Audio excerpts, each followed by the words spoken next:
जी हाँ, नमस्कार दोस्तों, स्वागत है आप सभी का टुडे रोजगार के इस ऑनलाइन प्लेटफॉर्म पर। प्यारे दोस्तों, बीए के 6 सेमेस्टर के राजनीति विज्ञान यानी आपके पॉलिटिकल साइंस के तमाम साथियों का इस क्लास के अंदर बहुत-बहुत स्वागत है।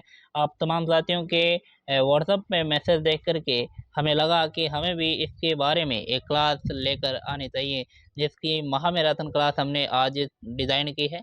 इस क्लास के अंदर आपके जितने भी आपके यूनिट्स हैं, उन सभी यूनिट्स को यूनिट वाइज़ हम कवर करने वाले हैं। फर्स्ट यूनिट से लेकर के जितने भी यूनिट आपके सिलेबस के अंदर दी गई हैं, उन सभी यूनिट्स को कवर करेंगे। निश्चित रूप से ये क्लास आपके लिए रामबाण साबित होगी। ये क्लास आप शुरू से लेकर के एंड तक ज़रूर देखना है, अपने दोस्तों को साझा कर दीजिएगा। इस क्लास के अंदर जो मैटर हमने आपके लिए इंक्लूड किया है, वो निश्चित रूप से बहुत ही शानदार मैटर है और आपके एग्ज़ाम के अंदर निश्चित रूप से देखने को मिलेगा। चलिएगा आज की क्लास को शुरू करते हैं बिना देरी किए। देखिएगा, यहाँ पर बात करेंगे हम संयुक्त राष्ट्र संघ की। संयुक्त राष्ट्र संघ की बात करेंगे, जिसके अंदर पूरी की पूरी इसके संगठन की बात करेंगे और संगठन के साथ-साथ इसकी हम बात करेंगे आपकी कार्यप्रणाली कैसी है, ऐतिहासिक भूमिका इसकी क्या रहेगी, आलोचनात्मक मूल्यांकन इसका किस प्रकार से रहने वाला है। देखिएगा, संयुक्त राष्ट्र संघ की हम बात करते हैं दोस्तों, तो इसकी स्थापना 24 अक्टूबर 1945 को इसकी स्थापना हो जाती है और इसका जो मुख्यालय है वो न्यूयॉर्क संयुक्त राज्य अमेरिका के अंदर है और इसके संस्थापक के सदस्य है वो 51 देश है, जिसके अंदर भारत भी अपना शामिल है। वर्तमान सदस्य इसके जो है 193 सदस्य इस देश के इसके अंदर है वो देश शामिल है। आधिकारिक भाषाएं इसके अंदर 6 है, जिसके अंदर आपकी अंग्रेजी, फ्रेंच, रूसी, चीन, स्पेनिश और अरबी इसके अंदर शामिल है। और वर्तमान महासचिव इसके एंटोनियो गुटेरस है। एंटोनियो गुटेरस, ये आपको याद रखना है, निश्चित रूप से एग्जाम के अंदर देखने को मिल सकता है। ये जितनी भी जानकारी हमने ली है वो आपके शॉर्ट के अंदर देखने को मिल सकती है, क्योंकि ये जानकारी बहुत महत्वपूर्ण है। चलिएगा, प्रस्तावना और पृष्ठभूमि की बात करते हैं। देखिएगा, यहाँ पर द्वितीय विश्व युद्ध यानी आपके 1939 से 1945 के मध्य का जो काल था, इसकी अभूतपूर्व जो आपके विभीषिका और व्यापक विनाश और मानवता पर मंडराते संकट के बाद जो है आपके विश्व नेताओं ने एक ऐसे अंतर्राष्ट्रीय संगठन के जो है आवश्यकता महसूस की थी, तो कि आपके भविष्य में किसी भी वैश्विक महायुद्ध को रोक सके। राष्ट्र संघ की इस विफलता के अनुभवों से सीखते हुए 24 अक्टूबर 1945 को संयुक्त राष्ट्र संघ की स्थापना की गई थी और इसका जो उद्देश्य था वो अंतर्राष्ट्रीय शांति और सुरक्षा बनाए रखना था और राष्ट्रों के बीच जो आपके राष्ट्र थे उनके बीच जो है मित्रवत संबंधों को बढ़ावा देना तथा आर्थिक, सामाजिक और मानवीय समस्याओं की समाधान हेतु अंतर्राष्ट्रीय सहयोग प्रदान यहाँ पर करना था। देखिएगा, अंतर संयुक्त राष्ट्र संघ के मुख्य अंग कौन कौन से। संयुक्त राष्ट्र संघ है वो आपके संयुक्त राष्ट्र जो है चार्टर के अध्ययन जो आपके 3 अध्याय 3 के अनुसार जो है संयुक्त राष्ट्र जो है संयुक्त राष्ट्र के जो है 6 प्रमुख अंग है, जो कि विभिन्न प्रकार के जो है आपके विभिन्न कार्यों और जिम्मेदारियों को संचालित जो है कर रहे हैं या फिर करते हैं। देखिएगा, यहाँ पर महासभा महासभा के अंदर महासभा के बात करते हैं, जिसके अंदर संरचना की बात करें तो 193 यहाँ पर सदस्य हैं और एक देश एक वोट यहाँ पर सम्मिलित रहता है। विश्व की प्रमुख कार्य और भूमिकाएं देखें तो विश्व की संसद, जिसमें नीति निर्धारण, बजट स्वीकृत, नए सदस्यों का प्रवेश, बहुपक्षीय वैश्विक मुद्दों पर विचार विमर्श शामिल रहता है। सुरक्षा परिषद की बात करें तो जिसके अंदर 15 सदस्य, 5 अस्थायी और 10 अस्थायी सदस्य इसके अंदर शामिल रहते हैं। वैश्विक शांति एवं सुरक्षा बनाए रखना, शांति अभियानों की मंजूरी, प्रतिबंध लगाना एवं सैन्य कार्रवाई का अधिकार इसके अंतर्गत सम्मिलित होता है। आर्थिक एवं सामाजिक परिषद, जिसके अंदर 54 सदस्य है, जिसके अंदर 3 वर्ष हेतु निर्वाचित रहते हैं। इसके अंदर वैश्विक आर्थिक, सामाजिक, पर्यावरणीय एवं सांस्कृतिक सतत विकास और मानवीय अधिकार अभियानों का समन्वय सम्मिलित होता है। अंतर्राष्ट्रीय न्यायालय, जिसके अंदर 15 न्यायाधीश हैं और सदस्य देशों के मध्य विधिक जो विवाद होते हैं उनका कानूनी निपटान करना इनका जो है कार्य रहता है और यूएन अंगों की जो है कानूनी सलाह यहाँ पर जो है देना होता है। सचिवालय की बात करें तो यहाँ पर महासचिव और अंतर्राष्ट्रीय स्टाफ सम्मिलित होता है, जिसके अंदर संयुक्त राष्ट्र के प्रशासनिक व दैनिक कार्यों का निष्पादन तथा शांति जो है प्रस्तावों का कार्यान्वयन सम्मिलित होता है। और इसके अंदर जो है सदस्य जो है स्थायी सदस्य 5 जो है इसके अंदर सम्मिलित रहते हैं। इसके अंदर बात करते हैं आपके न्यायिक परिषद की हम बात करें तो इसके अंदर गैर स्वशासित जो आपके भूभागों को स्वतंत्रता हेतु तैयार करना 1994 से इसका कार्य पूर्ण होने पर जो है निष्क्रिय है। नेक्स्ट यहाँ पर है कार्य प्रणाली एवं संचालन सिद्धांत। संयुक्त राष्ट्र संघ अपनी विभिन्न जो विशिष्ट एजेंसियां हैं उनके माध्यम से, जैसे WHO है, UNESCO और UNICEF और UNDP और IMF जो आपके हैं उनके द्वारा और विश्व बैंक के साथ मिलकर विश्व भर में कार्य करता है। इसके जो मुख्य कार्य प्रणाली है वो निम्नलिखित बिंदुओं पर है, जैसे संसदीय चर्चा एवं सर्वसम्मति। महासभा में प्रत्येक वर्ष सितंबर माह में वार्षिक सत्र आयोजित होता है, जहां सदस्य देशों के जो राष्ट्राध्यक्ष है वैश्विक मुद्दों पर विचार रखते हैं। सामान्य विषयों पर साधारण बहुमत तथा सुरक्षा से जुड़े विषयों पर जो है 2/3 बहुमत आवश्यक होता है। और शांति सेना अभियान, जिसके अंदर सुरक्षा परिषद है, उसके निर्णय पर संघर्षरत क्षेत्रों में नीली टोपी जो है वाली शांति सेना जो है तैनात की जाती है, जिसमें सदस्य देश जो है सैन्य योगदान जो है यहाँ पर देते हैं। और वीटो की बात करते हैं, इसको वीटो शक्ति का प्रतीक माना जाता है। सुरक्षा परिषद के 5 अस्थायी सदस्य, जिसके अंदर जो है आपके P5 यानी अमेरिका, रूस, चीन, ब्रिटेन और फ्रांस में से जो है यदि कोई एक भी देश किसी प्रस्ताव के खिलाफ जो ना वोट यानी वीटो कर देता है तो वह प्रस्ताव खारिज हो जाता है। इस प्रकार से यहाँ पर रहता है वीटो का जो है प्रयोग, वीटो शक्ति का प्रयोग। नेक्स्ट यहाँ पर है, देखिएगा कि आलोचनात्मक मूल्यांकन। विगत जो आपके 80 वर्षों के इतिहास में संयुक्त राष्ट्र संघ का प्रदर्शन मिला जुला रहा है। एक और जहां इसने कई क्षेत्रों में ऐतिहासिक सफलताएं अर्जित की है, वहीं दूसरी ओर गंभीर विफलताओं के कारण इसकी व्यापक आलोचना भी हुई है। देखिएगा प्रमुख सफलताएं एवं उपलब्धियां और सीमाएं एवं प्रमुख आलोचनाएं किस प्रकार से रहती है। प्रमुख सफलताएं एवं उपलब्धियां, तृतीय विश्व युद्ध से बचाव। देखिएगा परमाणु युद्ध और शीत युद्ध के भीषण तनावों के बावजूद दुनिया को तीसरे विश्व युद्ध से बचाए रखा। उपनिवेशवाद का अंत, एशिया एवं अफ्रीका के दर्जनों देशों को औपनिवेशिक दासता से स्वतंत्रता दिलाने में निर्णायक भूमिका निभाई।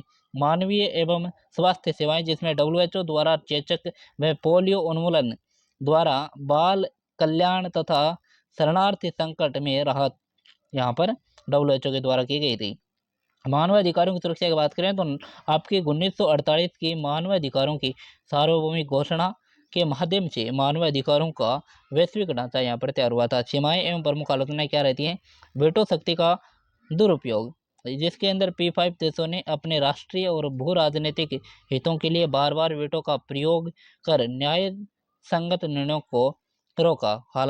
हालिया संकटों में अप्रभावी, रूस यूक्रेन युद्ध, इजराइल गाजा संघर्ष, सीरिया व अफगानिस्तान संकट में कोई ठोस समाधान निकालने में विफल रहे हैं। और अप्रासंगिक संरचना, सुरक्षा परिषद 1945 के शक्ति संतुलन को दर्शाती है और भारत, ब्रिटेन, जापान और अफ्रीकी जो महाद्वीप है का प्रतिनिधित्व नगण्य है। नेक्स्ट यहाँ पर है सैन्य बल का अभाव किस प्रकार से है? देखिएगा स्वयं की अस्थायी सेना न होने से यह मजबूत सैन्य शक्तियों के खिलाफ जो है अप्रभावी साबित होता है। नेक्स्ट बात करते हैं यहाँ पर सुरक्षा परिषद के जो है सुधार एवं भारत की दावेदारी। 21वीं सदी के बदलते भू राजनीतिक परिदृश्य में संयुक्त राष्ट्र सुरक्षा परिषद के पुनर्गठन की मांग अत्यंत तीव्र हो गई है। भारत, ब्राजील, जर्मनी और जापान यानी G4 देश ने जो है सुरक्षा परिषदों की अस्थायी सदस्यता के प्रबल दावेदार है। भारत का दावा, भारत विश्व की सबसे बड़ी आबादी, 5वीं सबसे बड़ी अर्थव्यवस्था और विशाल लोकतंत्र तथा शांति अभियानों में सर्वाधिक योगदान देने वाले देशों में से एक है। सुधार में बाधाएं, अस्थायी सदस्यों विशेषकर चीन की अनिच्छा और आम सहमति का न बन पाना मुख्य चुनौती यहाँ पर रहती है। निष्कर्ष ये निकलता है कि तमाम आलोचनाओं और आपके संरचनात्मक कमियों के बावजूद संयुक्त राष्ट्र संघ आज भी बहुपक्षीय कूटनीति का एकमात्र सार्वभौमिक मंच है। यदि संयुक्त राष्ट्र न होता तो आज की वैश्विक दुनिया में एक ऐसी ही संगठन का निर्माण करना पड़ता पड़ता और आवश्यकता इस बात की है कि इसमें लोकतांत्रिक सुधार किए जाएं ताकि यह 21वीं सदी की चुनौती का प्रभावी मुकाबला कर सके। इस प्रकार से यहाँ पर सुरक्षा परिषद में सुधार एवं भारत की दावेदारी के बारे में यहाँ पर विस्तार से हमने जो है चर्चा की है, विस्तार से हमने यहाँ पर इसके बारे में भी बता दिया है। नेक्स्ट बात करते हैं अंतर्राष्ट्रीय राजनीतिक, जिसके अंदर आपके शीत युद्ध, डेटांत और आपके बात करते हैं उपनिवेशीकरण एवं गुट निरपेक्षता की बात करते हैं। देखिएगा, शीत युद्ध की बात करते हैं। शीत युद्ध के अंदर बात करें तो ये 1945 से 1991 तक का काल के अंतर्गत हुआ था, जिसके अंदर द्वितीय विश्व युद्ध की अवधारणा की देखते हैं। इस द्वितीय विश्व युद्ध के अंत के बाद संयुक्त राज्य अमेरिका और सोवियत संघ के बीच हुआ वैचारिक, राजनीतिक और सैन्य तनाव का दौर, जो कि शीत युद्ध कहलाता है।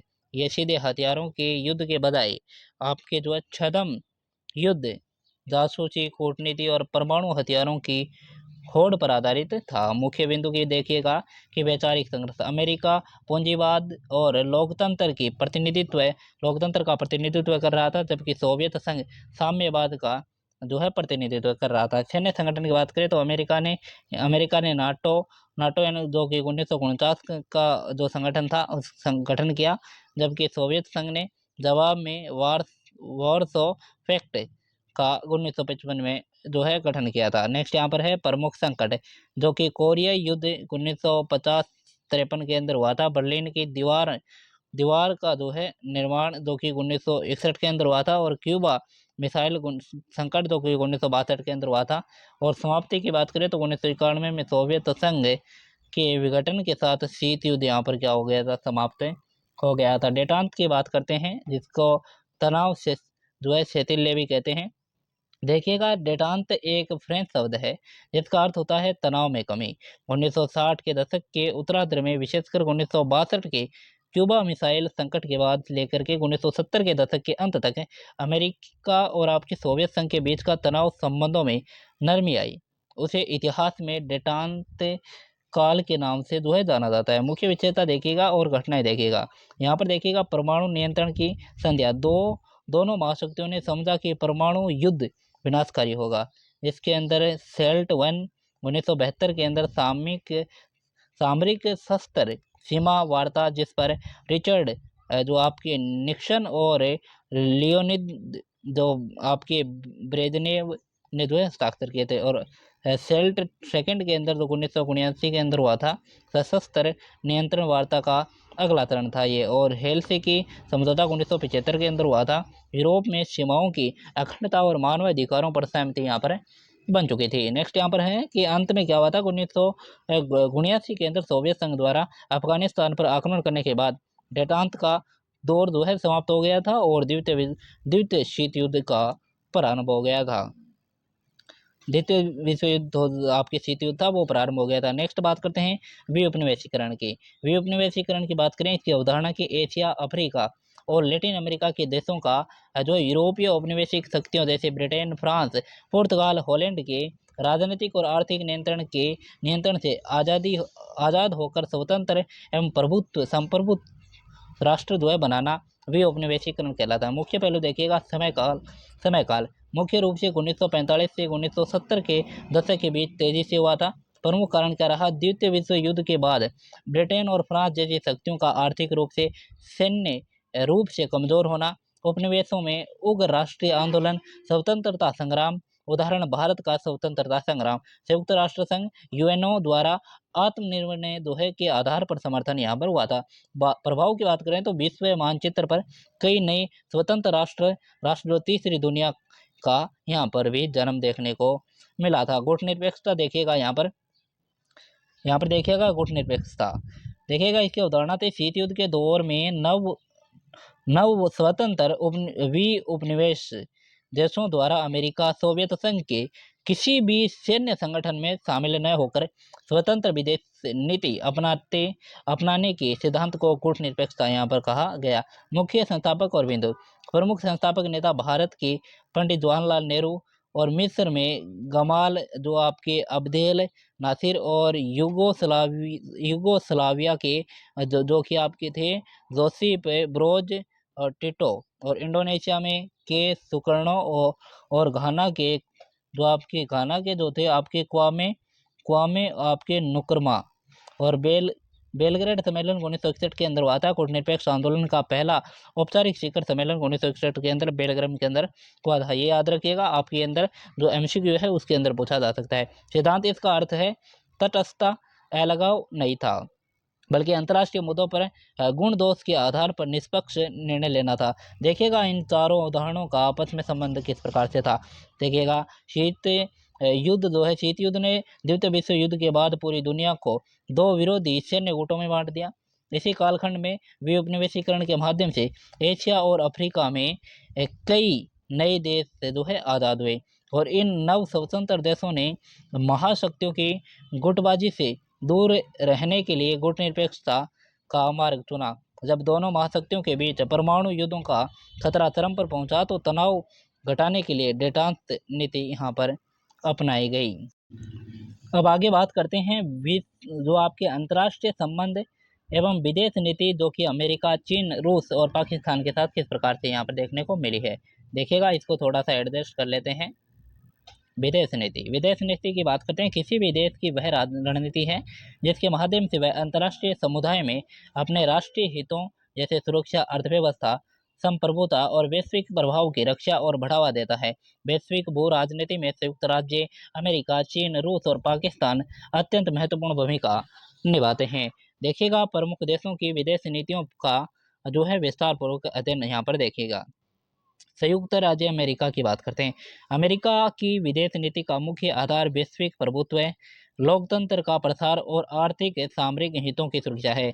मुख्य स्तंभ देखिएगा कि यहाँ पर हिंद प्रशांत रणनीति, एशिया प्रशांत क्षेत्र में चीन के बढ़ते वर्चस्व को रोकने के लिए अमेरिका मित्र देशों के साथ बहुपक्षीय संगठन जैसे आपके QUAD और आपके AUKUS बना रहा है। संगठन की रणनीति जो कि नाटो और अन्य राजनीतिक साझेदारों के जरिए वैश्विक सुरक्षा ढांचा बनाए रखना है। प्रौद्योगिकी और आर्थिक सुरक्षा की बात करें तो यहाँ पर जो आपके अर्धचालक आपके AI और रक्षा तकनीकों में अपनी जो है बढ़त बनाए रखना है। भारत के संदर्भ में देखिएगा अमेरिका और भारत के संबंध रणनीतिक रूप से काफ़ी मजबूत हुए। हालांकि व्यापार टैरिफ जो आपके है H-1B वीज़ा और रूस के साथ भारत के संबंधों को लेकर समय समय पर अमेरिका के साथ मतभेद या दबाव भी देखने को मिलता है। नेक्स्ट बात करते हैं यहाँ पर चीन के साथ किस प्रकार से संबंध है। चीन की विदेश नीति आक्रामक विस्तारवाद और आर्थिक प्रभाव और ध्रुवीय विश्व में अमेरिका को चुनौती देने पर केंद्रित है, और इसे प्राय चाइनीज ड्रीम और महान राष्ट्रीय पुनरुत्थान के रूप में देखा जाता है। मुख्य स्तंभ देखिएगा बेल्ट एंड आपके रोड इनिशिएटिव जो है BRI है, जो बुनियादी ढांचे और बुनियादी निवेश के माध्यम से एशिया, अफ्रीका और यूरोप के देशों को आर्थिक रूप से अपने साथ जोड़ना और अक्सर रणजाल यानी डेप्ट ट्रैप में फंसाना शामिल है। क्षेत्रीय दावे देखिएगा दक्षिण चीन सागर और ताइवान पर अपने संप्रभुत्व दावों को लेकर के सख्त रुख अपनाना है। ग्लोबल साउथ का नेतृत्व विकासशील देशों के बीच अपने पेट बनाकर पश्चिमी प्रभाव को कम करना इसके अंदर शामिल है। भारत के संदर्भ में देखिएगा वास्तविक नियंत्रण आपके LAC पर जो है आपके सीमा विवाद जैसे लद्दाख, अरुणाचल प्रदेश, हिंद महासागर में चीन की मौजूदगी और पाकिस्तान के साथ उसका गठजोड़ भारत के लिए सबसे बड़ी सामरिक चुनौती बना हुआ है। नेक्स्ट यहाँ पर है रूस की विदेश नीति महान शक्ति के रूप में अपनी स्थिति बनाए रखने और नाटो के पूर्व की ओर विस्तार को रोकने और पश्चिमी देशों के प्रभुत्व को चुनौती देने पर आधारित है। मुख्य स्तंभ निकटवर्ती क्षेत्रों पर प्रभाव देखिएगा पूर्व सोवियत संघ के देश जैसे यूक्रेन की बात करते हैं अपना दबदबा बनाए रखना और चीन के साथ रणनीतिक साझेदारी। पश्चिमी प्रतिबंधों के बाद रूस ने चीन के साथ आर्थिक और सैन्य संबंध अत्यधिक मजबूत किए हैं और ऊर्जा कूटनीति जिसमें तेल, प्राकृतिक गैस के जो आपके निर्यात को कूटनीतिक हथियार के रूप में इस्तेमाल करना जो है इनका जो है ऊर्जा कूटनीति के अंतर्गत आता है। भारत के संदर्भ में देखिएगा, रूस ऐतिहासिक रूप से भारत का सबसे भरोसेमंद रक्षा और रणनीतिक साझेदार रहा है। भारत जो आपकी रियायती दरों पर रूसी तेल का आयात करता है और सैन्य साजो सामानों के लिए रूस पर निर्भर है। यद्यपि रूस चीन की निकटता पर भारत की पैनी नज़र जो है आपकी रहती है। नेक्स्ट बात करते हैं पाकिस्तान की। पाकिस्तान की विदेश नीति काफ़ी हद तक भारत केंद्रित सुरक्षा चिंताओं और अपनी गिरती अर्थव्यवस्था को संभालने के इर्द गिर्द घूमती है।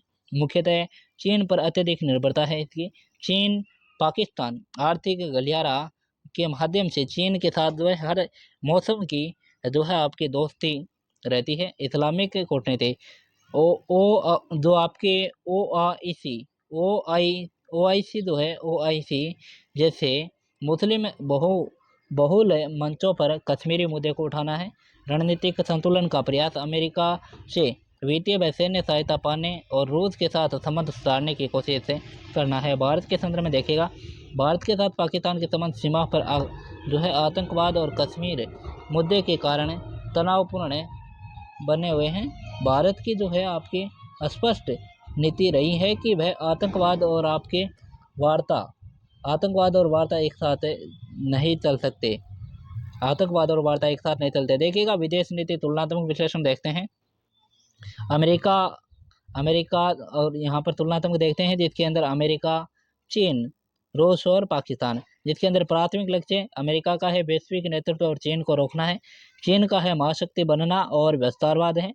रूस का पश्चिमी प्रभाव का विरोध और आपके पाकिस्तान का भारत का मुकाबला व आर्थिक अस्तित्व है।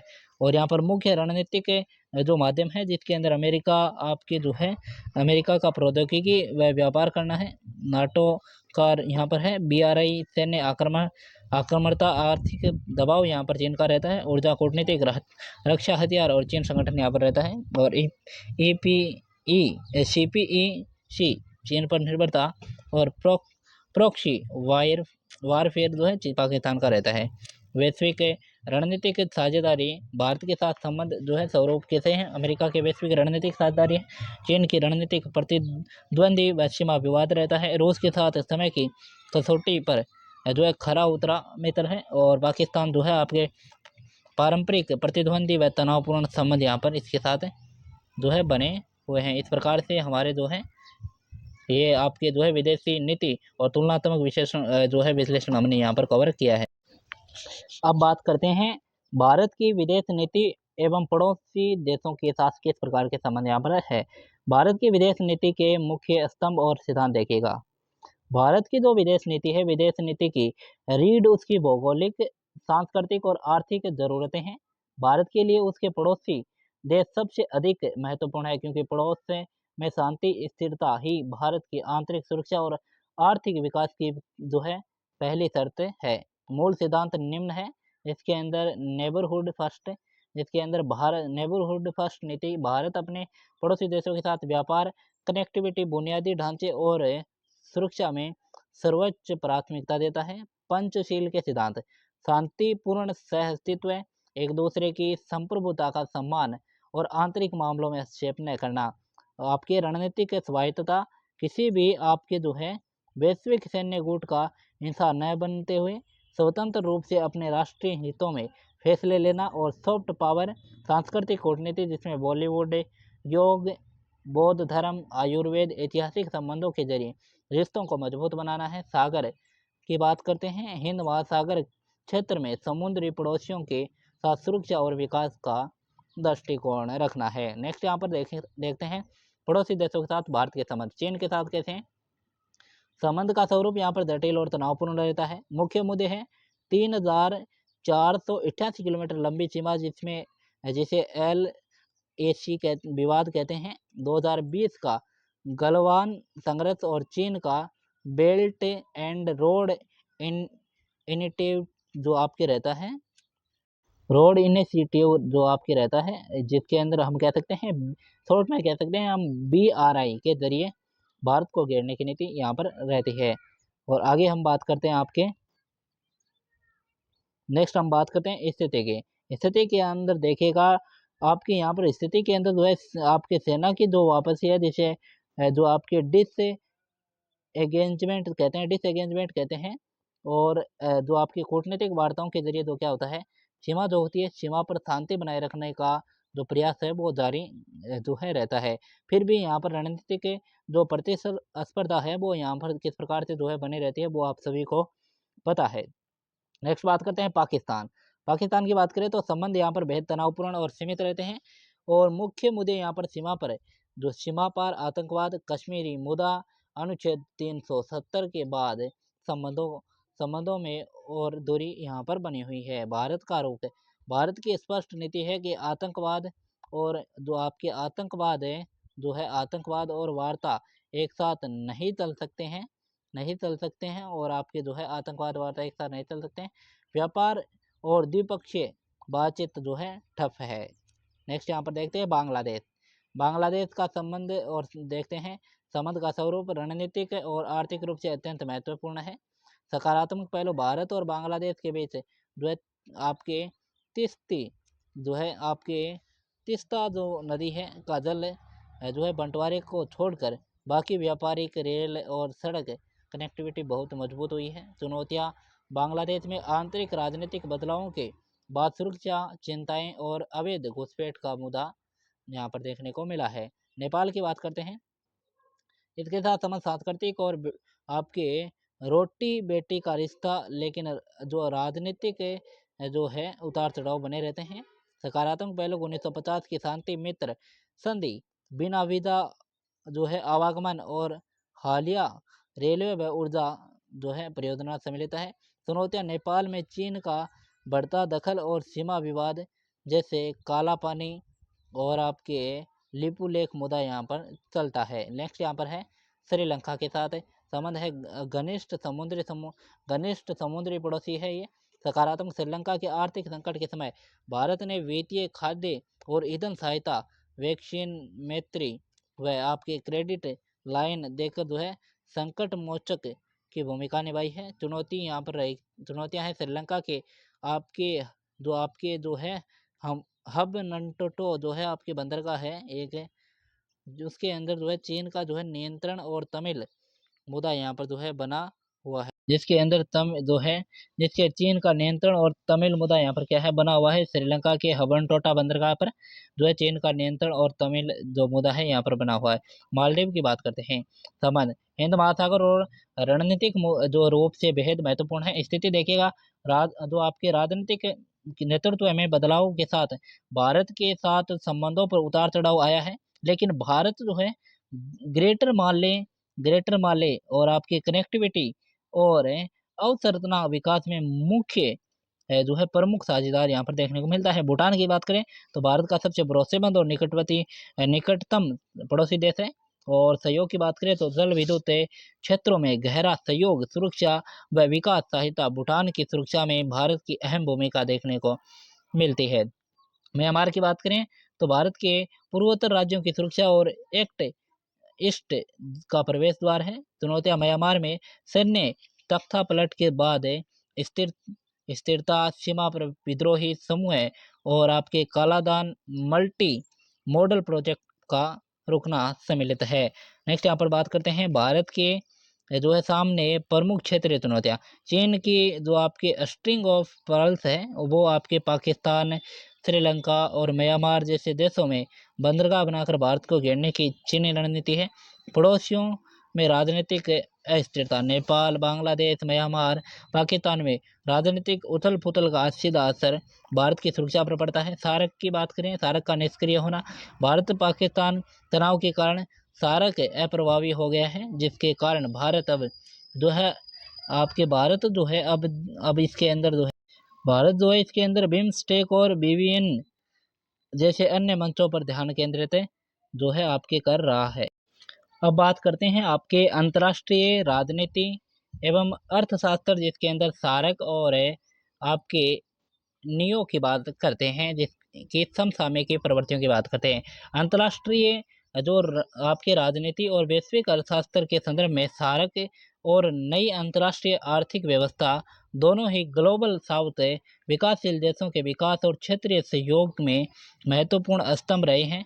नीचे इन दोनों अवधारणाओं और इनकी समसामयिक प्रवृत्तियों का विस्तृत विवरण यहाँ पर प्रस्तुत किया गया है।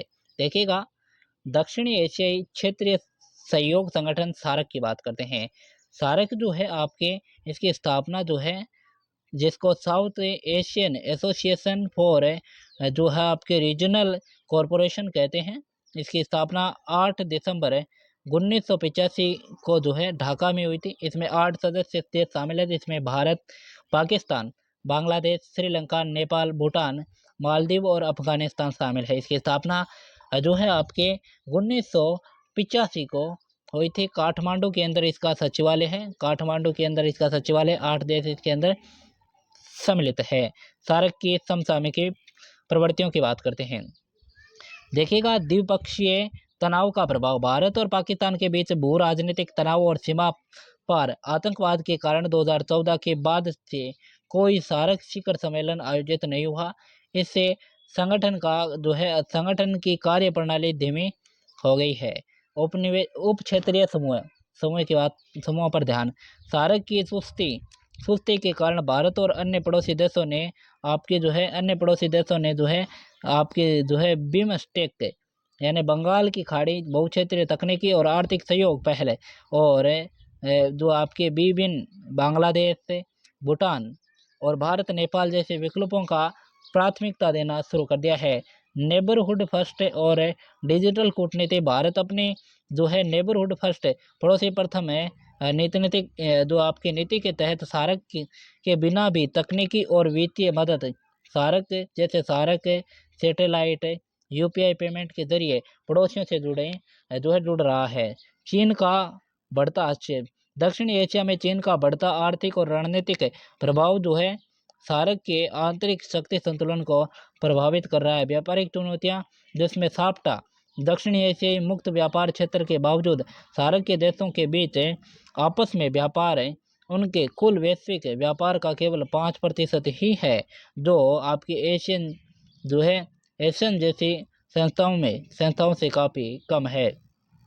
नेक्स्ट बात करते हैं नई अंतर्राष्ट्रीय आर्थिक व्यवस्था।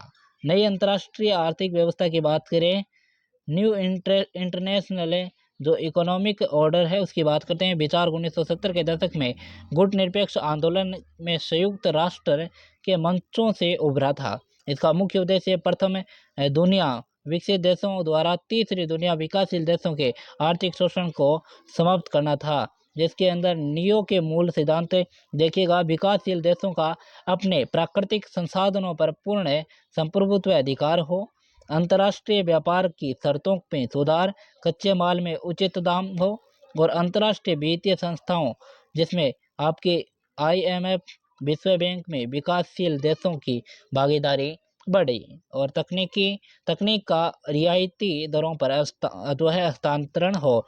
नियो की समसामयिक प्रवृत्तियां देखिएगा। आज के भू राजनीतिक और आर्थिक परिदृश्य में नियो का रूप बदल गया है। ये निम्नलिखित प्रवृत्तियां यहाँ पर दिखाई देती है।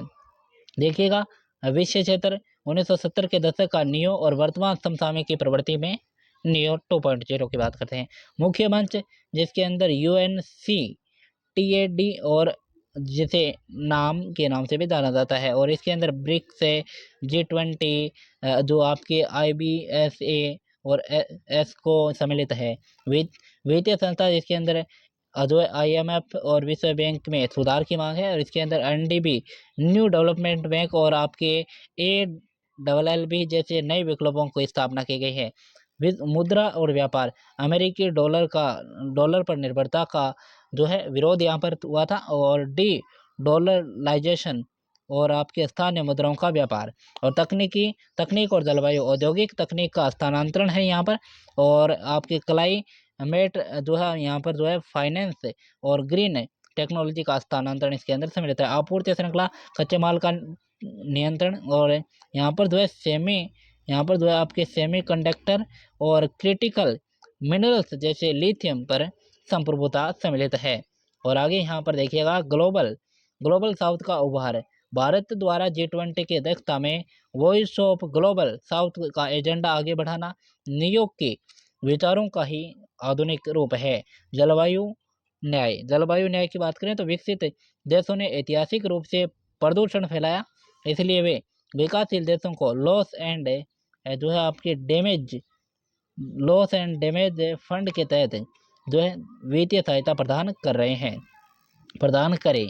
दोनों का तुलनात्मक निष्कर्ष देखिएगा। सारे के क्षेत्रीय स्तर पर राजनीतिक पर जो है आपकी गतिरोध विशेषकर भारत पाक द्वंद्व की वजह से अपनी क्षमता का पूर्ण उपयोग जो है नहीं कर पा रहा है।